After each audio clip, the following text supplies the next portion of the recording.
flipping through the newspapers, switching through multiple news channels, exploring different websites and online mediums for relevant news? Keeping up to date with important news is not only time-consuming but also requires meticulous upkeep of notes for thorough revision. With a limited period in hand and abundant resources to study from, do not let current affairs come in the way of your prelims success. Join the PT 365 program by Vision IAS and advance in your preparation for current affairs. Starting on 9th January at 5 p.m., this 20-day course offers comprehensive coverage of 1 year of current affairs in 60 hours.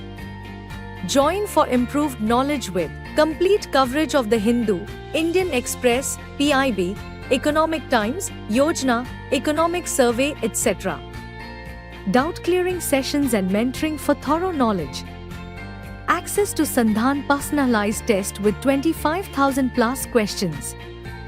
Access to live and online classes for flexibility in timing. It's time to devote your energy to smart learning and not running. Enroll today and excel in UPSC prelims with a strong command of current affairs. Hello and welcome to this selection of News Today. Without delay, let's have a look at the headlines first. India's approach to Africa focuses on building, says Minister of External Affairs. Australia unveiled a new roadmap for economic engagement with India. At UN Biodiversity COP 16.2, FAO urges bold action to align agri-food systems with global biodiversity goals. Panel by Ministry of Panchayati Raj recommends ways for eliminating proxy participation in PRIs. Southern states will not lose seats on delimitation, says Union Home Minister. CII study highlights the need of quality transformation in Indian manufacturing. At the Japan-India-Africa Business Forum, the Minister of External Affairs stated that India's approach to Africa focuses on building. The minister emphasized India's commitment to Africa through capacity building, skill development, and technology transfer, in a sharp contrast to China's extractive model. India fosters mutual growth while China controls various strategic mineral reserves in Africa. Unlike China's debt trap policy, India offers duty-free trade. Now, let's look at the evolving nature of India-Africa relations. India has emerged as Africa's fourth largest trading partner, with bilateral trade nearing $100 billion. To drive sustainable development, India has provided $12 billion in concessional credit, supporting over 200 plus infrastructure projects across sectors like railways, power and agriculture. Flagship initiatives such as the ITEC program, the Pan-African e-Network, E-Vidya Bharati and E-Arogya Bharati have further strengthened India's presence in Africa. India has also played a pivotal role in giving Africa a greater voice on the global stage, strongly advocating for the African Union's permanent membership in the G20 during its presidency. Platforms like the India-Africa Forum Summit and the FIPIC continue to deepen cooperation between the two regions. Looking ahead, India, in collaboration with Japan, is working to create sustainable development opportunities in Africa, leveraging Japan's investment, India's technology, and Africa's talent for shared growth. India and Japan launched Asia-Africa Growth Corridor or AAGC in 2017 to further democratic, sustainable, and inclusive development in Africa. India's engagement with Africa is important as following Asia's rise, the coming decades are expected to be of Africa's. Africa is poised to become a significant player in global geopolitics due to its vast strategic resources, demographic strength, security challenges, and ongoing progress. The continent holds 30% of the world's mineral reserves, with the demand for rare earth metals expected to double by 2030. Additionally, Africa's population is projected to reach 2.5 billion by 2050, giving it the largest and youngest workforce. However, security remains a pressing issue, as Africa is the second highest region for armed conflicts, with over 35 ongoing non-international conflicts, making stability a priority for global peace. Despite 60% of the population living in poverty, promising reforms are underway, with regional organizations like ECOWAS marking 50 years of regional stability, signaling hope for sustained progress. As Africa continues to rise, it is set to play a pivotal role in shaping the geopolitical landscape. Moving on, Australia has unveiled a new roadmap for economic engagement with India, aiming to strengthen and diversify trade and investment ties.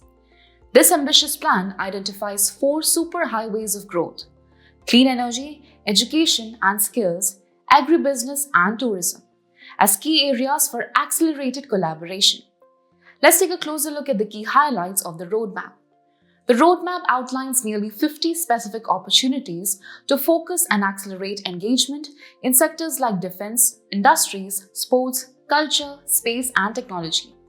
Among the key initiatives, the Australia-India Trade and Investment Accelerator Fund has been introduced to help Australian businesses unlock commercial opportunities, while the Australia-India Business Exchange or AIBX will facilitate direct business-to-business or B2B interactions.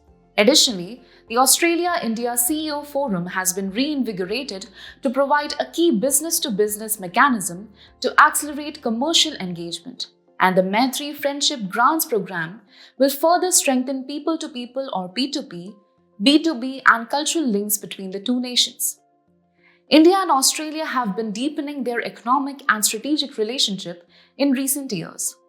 The Economic Cooperation and Trade Agreement or ECTA 2021 has significantly boosted free trade, with Australia aiming to place India among its top 3 export markets by 2035. In nuclear cooperation, the Civil Nuclear Cooperation Agreement was signed in 2014, fostering collaboration in the peaceful use of nuclear energy. On the strategic front, Australian government in its National Defence Strategy or NDS 2024 identified India as top-tier security partner in the Indo-Pacific region. Defence cooperation between the two nations has also strengthened with agreements such as the Mutual Logistics Support Arrangement and the Defence Science and Technology Implementing Arrangement. Joint military exercises including Austra-Hind, Aus-Index and Pitch Black continue to enhance operational coordination between the armed forces. With this roadmap, Australia and India are set to deepen their economic and strategic engagement, paving the way for a stronger partnership in the years ahead. In a significant development, the UN Biodiversity Conference or CBD COP 16.2 in Rome has brought renewed focus on the urgent need to align agri-food systems or AFS with global biodiversity goals. The Food and Agriculture Organization or FAO has called for bold action, building on the momentum from COP 16 in Colombia, where FAO, in collaboration with the Colombian government and the Convention on Biological Diversity or CBD, launched the Agri-NBSAPs initiative. Let's dive into the details. The Agri-NBSAPs aim to assist governments in integrating agri-food systems into national biodiversity strategies and action plans or NBSAPs and their implementation. NBSAP provides a framework for biodiversity conservation, enabling sustainable use of biological resources. These strategies, framed under the Kunming-Montreal Global Biodiversity Framework or KMGBF, aims to halt and reverse biodiversity loss by 2030. It provides a collective mechanism to help governments build capacity, identify and implement strategic levers across AFS to achieve their NBSAP targets. Now, integrating agri-food systems into NBSAPs is crucial, as over half of the 23 targets under the Kunming-Montreal Global Biodiversity Framework or KMGBF relate to agriculture. KMGBF aims to halt and reverse biodiversity loss by 2030. Agri-food systems are responsible for nearly 1/3 of global greenhouse gases, driving climate change, which further degrades habitats and causes biodiversity loss. Biodiversity is essential for pollination, soil fertility, and pest control. Continued loss of biodiversity threatens 3 billion lives, with 75% of food crops dependent on pollinators. Protecting biodiversity in agri-food systems requires key reforms that are interdependent. One essential approach is shifting to plant-based diets, as reducing animal agriculture helps mitigate its significant impact on biodiversity, land use, and environmental systems. Another critical reform is adopting nature-friendly farming practices, which involve replacing monocultures with polycultures and minimizing chemical inputs to support biodiversity. Additionally, protecting more natural land is crucial, emphasizing the preservation and restoration of entire ecosystems rather than converting them for agricultural use. FAO's push for bold reforms in agri-food systems highlights the interconnectedness of biodiversity, climate resilience, and global food security. The ongoing discussions at COP 16.2 will play a crucial role in shaping policies that ensure a sustainable and biodiverse future. Moving ahead, a panel set up by the Ministry of Panchayati Raj has put forward key recommendations to tackle proxy participation in Panchayati Raj institutions or PRIs. The report, titled Transforming Women's Representation and Roles in Panchayati Raj Systems and Institutions, Eliminating Efforts for Proxy Participation, aims to strengthen women's leadership in local governance. But what led to the formation of this committee? In the Mandona Rural Development Foundation versus Union of India of 2023 case, the Supreme Court directed the government to examine proxy participation in Panchayati Raj institutions, where women representatives often serve only as figureheads, while male relatives exert actual control. Now, let's look at the broader context: women's reservation in Panchayati Raj institutions. The 73rd Constitutional Amendment Act of 1992 established a three-tiered panchayat system and mandated that one-third of the seats be reserved for women. This quota was later expanded by 21 states, with Bihar being the first, to nearly 50% reservation. Today, 46.6% of elected panchayat representatives are women. However, despite these numbers, proxy representation remains a serious issue.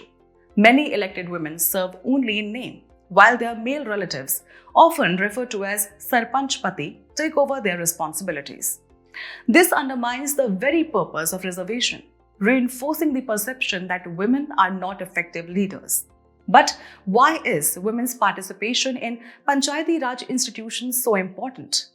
Firstly, women-led governance ensures a greater response to women's issues. Research by MIT 2003 found that women in reserved panchayats are twice as likely to address complaints from women citizens.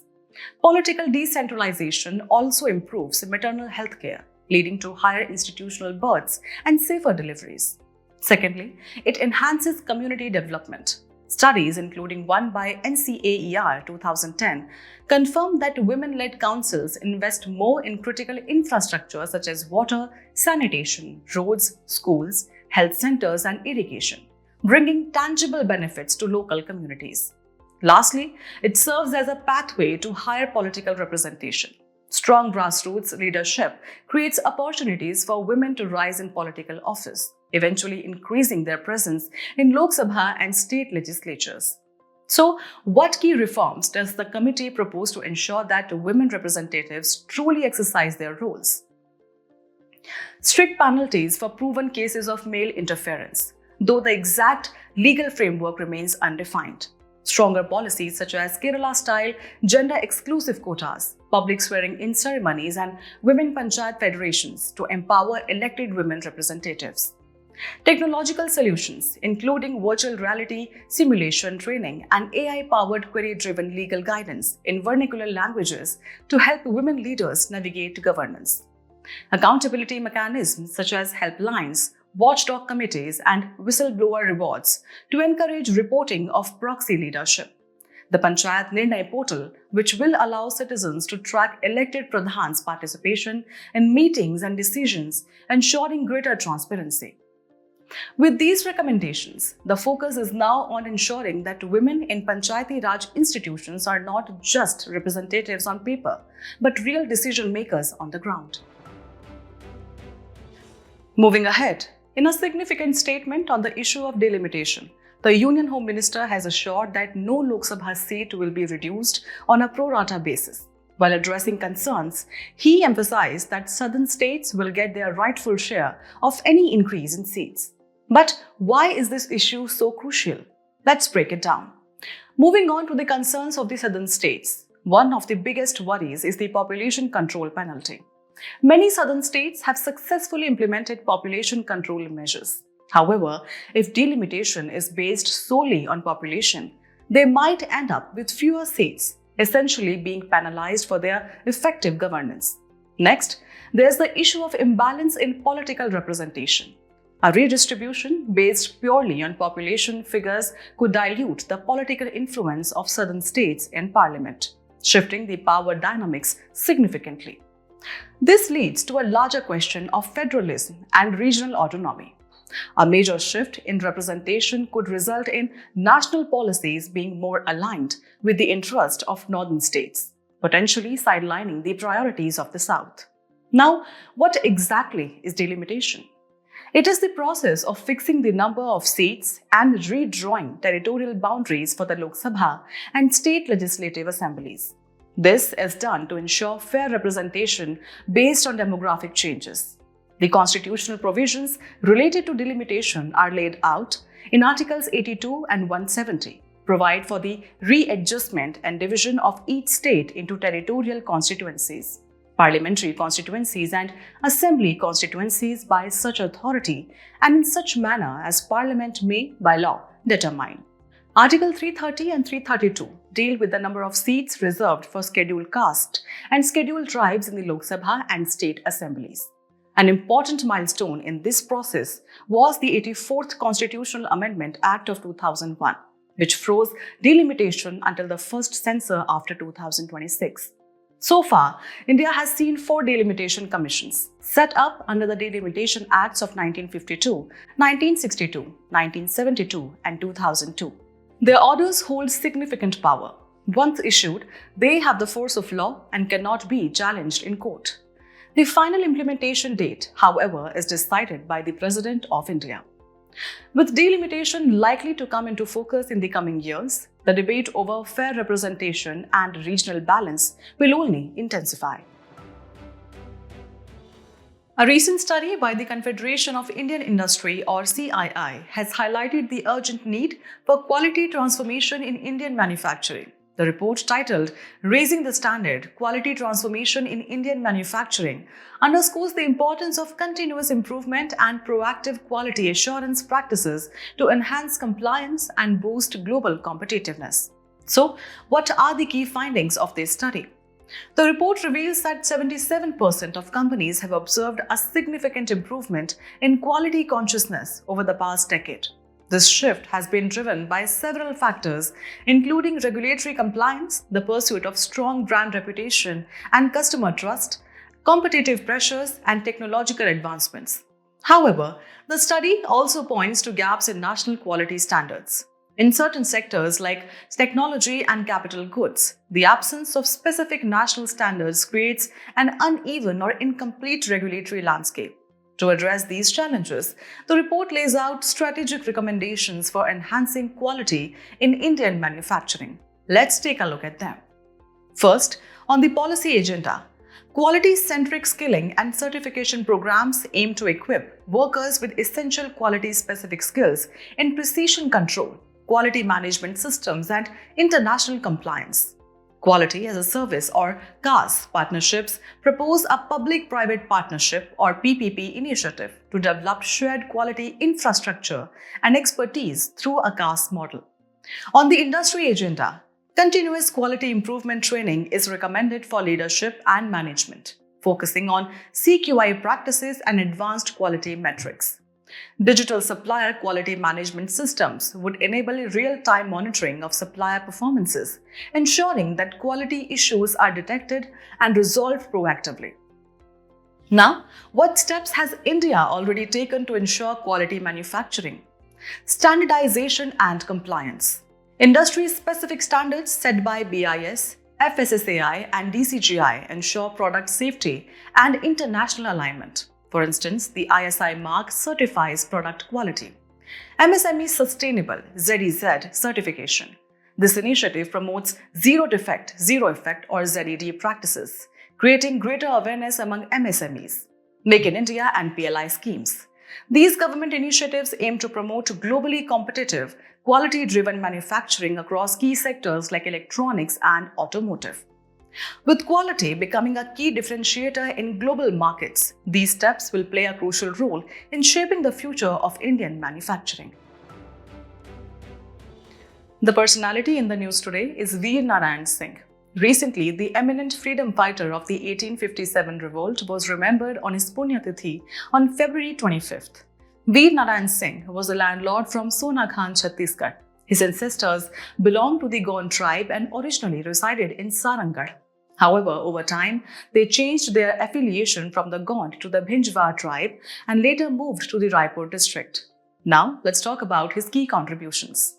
During the severe famine of 1856, Veer Narayan Singh took out grains from the grain warehouse and distributed them among the poor to save them from starvation. Consequently, the British arrested him in 1856, accusing him of looting a trader's grain stocks.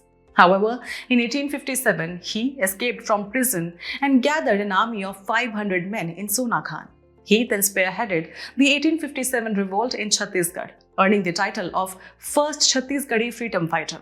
His life exemplified ethical values such as patriotism, leadership, courage, and empathy, making him an enduring symbol of resistance and bravery. As we conclude today's main news, let's have a look at some quick updates. Animal Welfare Board of India will honor Champions of Animal Protection Award under two major categories, Prani Mitra and Jeev Daya Award. This initiative aims to recognize outstanding individuals and organizations for their remarkable contributions to animal welfare and protection. Income tax authorities can issue reassessment notices under General Anti-Avoidance Rules under the proposed Income Tax Bill 2025. It is an anti-tax avoidance law to curb tax evasion and avoid tax leaks. It acts as a tool for checking aggressive tax planning. Migratory birds leave Bhitarkanika National Park due to a rise in temperature. It is India's second largest mangrove ecosystem after the Sundarbans. The park consists of largest population of endangered saltwater crocodiles in India. Other key species include migratory birds, 8 kingfisher varieties, deer, hyenas, wild boars, etc. Environmental activists raised concerns over the rapidly declining water levels in the Caspian Sea. It has already lost nearly 31,000 square kilometers since 2005. Caspian Sea is the largest enclosed water body in the world. The sea is bordered by 5 countries. A study published in Nature Communications challenges the long-held belief about Mars's red color. Previous studies attributed Mars's red color to anhydrous hematite formed through recent weathering. New study finds poorly crystalline ferrihydrite is the main iron oxide in Martian dust. WHO marks 20 years of its first global treaty, the WHO Framework Convention on Tobacco Control. It was adopted in 2003 and enforced in 2005. It provides a legal framework for tobacco control, which includes large pictorial health warnings, smoke-free laws, and higher taxes. A 1.4-meter Buddha head and stupas, 1,500 plus years old, found in Ratnagiri, Odisha, confirm its role as a Tantric Buddhism hub. Tantric Buddhism was a shift from abstract philosophy to sadhana or practical methods for enlightenment. Battle of Karnal, fought on February 24, 1739, shaped the political landscape of the subcontinent. It was fought between Nader Shah and the Mughal Empire led by Emperor Muhammad Shah. Mughal forces were defeated and Emperor Muhammad Shah was taken captive by Nader Shah. Before we sign off, let's challenge your understanding in today's installment of Test Your Learning.